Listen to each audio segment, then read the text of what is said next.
በጣም ብዙ የምትጸጸቱበት እድሜ እንዳይኖራችሁ የምትፈልጉ ከእግዚአብሔር መንፈስ ጋር ያላችሁ ቀረቤታ የነፍስ ሶል ኢንቲሜት የነፍስ ቁርኝት ይኖራችሁ። ለምን መሰላችሁ? ምንም ነገር የጊዜ ጉዳይ ነው፣ ያልፋል። ለማግኘት የታገልነው ነገር እጅ ላይ መጥቶ ያረጅባል። ለዚህ ነው እንደ እድሜን ያወጣሁት ትላለህ። ስለዚህ ነገ ከነጎዲያ ዋጋ ከፍዬ ለምን እንዳልል ቀስ ብዬ መስማት። በእውነት ነው የምላችሁ። መንፈስ ቅዱስ ቁጭ በልካለኝ የዛሬ 20 እና 30 ዓመት ተነስ ቢለኝ ከኔ በፊት መሮጥ የጀመረውን በሙሉ ወደ ኋላ ነው ማለት። መርዶክዮስ የከሰረ አማ ያተረፈ አይመስል መጨረሻ መዝጊያዋ ላይ መጥቶ ቀኙ አላዙራል። ከኋላ ቢጀመር አትቀደም። ከእግዚአብሔር ጋር ሁን፣ ከመንፈስ ቅዱስ ጋር ሁን። እርሱ እግዚአብሔር ነው። ኢየሱስ 30 ዓመት ሲቀመጥ ያቃጠለ አይመስልም እድሜ። በ3 ዓመት ተኩል ዘላለምን ጨርሷት ሄደ። በ3 ዓመት ተኩል ከእግዚአብሔር ጋር መስራት ያዋጣል። በእውነት ነው። የፈለገ ይሁን ተንበርክካችሁ ቆዩ። ምንድነው የምትፈልገው በህይወቴ ብላችሁ ጠይቁት። ምንድነው የፈለግከው? ፈቃድ ምንድነው? እኔ ህይወት ላይ በጣም ሴንሲቲቭ ሁኑ። ይሄንን እንደ ወንድም ነው መመክራችሁ። በጣም በእግዚአብሔር መንግስት ውጤታማ በዘላለም መንግስት ብዙ አክሊል የሚጠብቀው ክርስቲያን እንድንሆን በጣም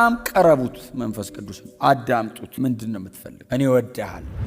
እሱ በህይወቴ ላይ ካልወሰነ፣ እሱ በህይወቴ ላይ የመጨረሻውን ውሳኔን ካላረጋገጠልኝ፣ እሱ ራይትና ኤክስ ካልሰጠ በእኔ ህይወት ላይ ከዚህ በላይ ማሳዘናለን? ሰው አጠገብ ቆሞ እኔ ፍሬክስ አብራኝ ሆና ምንም ነገር ሳልነግራት ባደርግ እንዴት ነው ዲሳፖይንት የምትሆን? እንዴት አትነግረኝ? እውነቱ ነው፣ ልክ ናት። እንዴት አትነግረኝ? መንፈስ ቅዱስ እንደማስቡት አጠገብ አይደለም እኮ ያለው፣ በእኔ ውስጥ እኮ ነው እየኖረ ያለ። አምላክ እኮ ነው፣ የህይወቴ እኮ ባለቤት ነው፣ የዚህ ህይወት ምንጭ እኮ እሱ በሰጠው ህይወት ሳላማከረው የፈለግኩት ነው። እግዚአብሔር ከዚህ ይጠብቃል። መሪውን ስጡ፣ ለቀን እንነዳለን። በእውነት ማዕበል እንደፈለገ አያንገላታንም። መንፈስ ቅዱስ ህይወቴን ከያዘው የምደርስበትን እሱ ያውቃል። የዘላለም አምላክ ነው። የእኔ 70 ዓመት በፊቱ እንፋሎት ናት፣ ኤዛ ናት። ለእግዚአብሔር ተብሎ መከራ መቀበል ክብር። ዓለም ሄጄ ከሚያጨበጭቡልኝ፣ ዓለም ሄጄ እንዳንተ ያለ የለም ከሚሉ በእግዚአብሔር ቤት ውስጥ ሆኜ ምንም መከራ ብቀበል ይሄ ክብር ነው። ኢየሱስ ለሞተለት ጉዳይ፣ አምላክ ሰው ሆኖ መስቀል ላይ ለተሰቀለበት ጉዳይ መኖር የመጨረሻው የሰው ልጅ ክብር። የጴንጤ ስብከት አይደለም፣ ቸርች ውስጥ ያለ ስብከት አይደለም። እውነት ነው እየነገርኳቸው።